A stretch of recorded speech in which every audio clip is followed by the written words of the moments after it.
Salut YouTube, sunt Dalea și azi o să vă arăt cum să faci o casă în stil Like the Boss.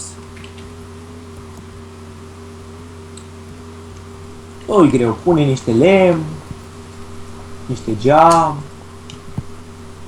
și avem o casă să moară vecinii.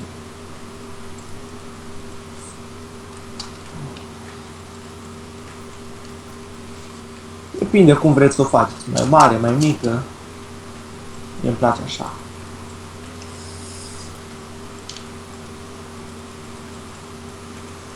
Să nu uitați să dați subscribe, like și toate cele. Nimă că e perfect. Să dăm bani cioară. Până asta m-am întâmplat. Eu mă duc acum să fac mâncare și aia.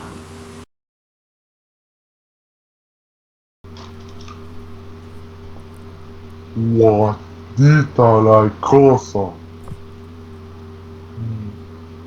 Ia hai să o fac eu mai frumoasă. Bă, lui cui o fi?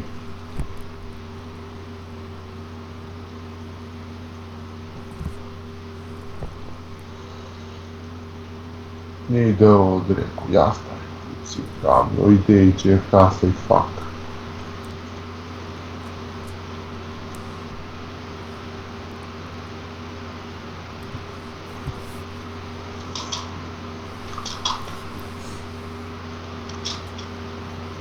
Casă de haul.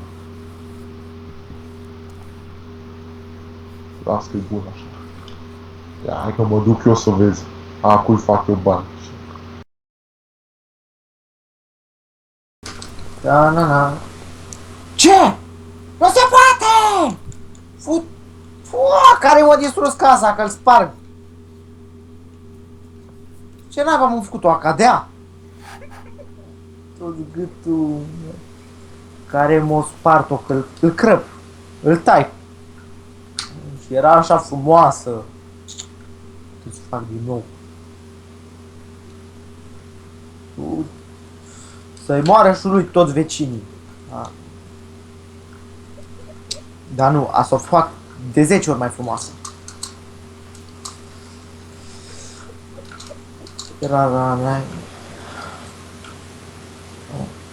Și era așa frumoasă casa. Nu contează. Îmi facem tot în stil Like a Boss. Casa e și mai frumoasă.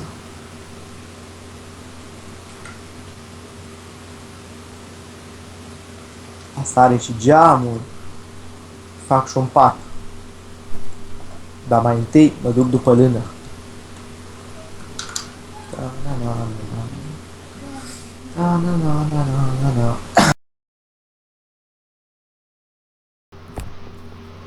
na, na, na, na, na, na. Iar jos cu casa. Hai că facem metoda TNT.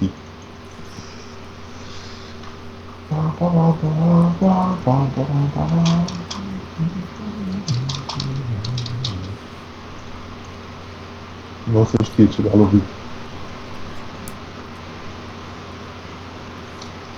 Vecini faini eu.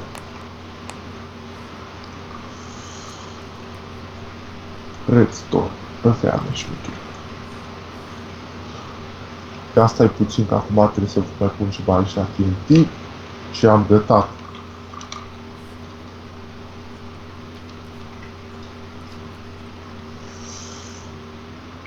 Așa. Imediat e gata. Să vezi ce surprize fac ăsta.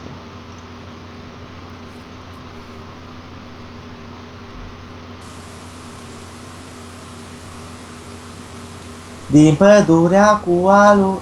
Mă, ce faci eu asta la casa mea? TNT. Fița, dracu. Ia, fraiere. Ia.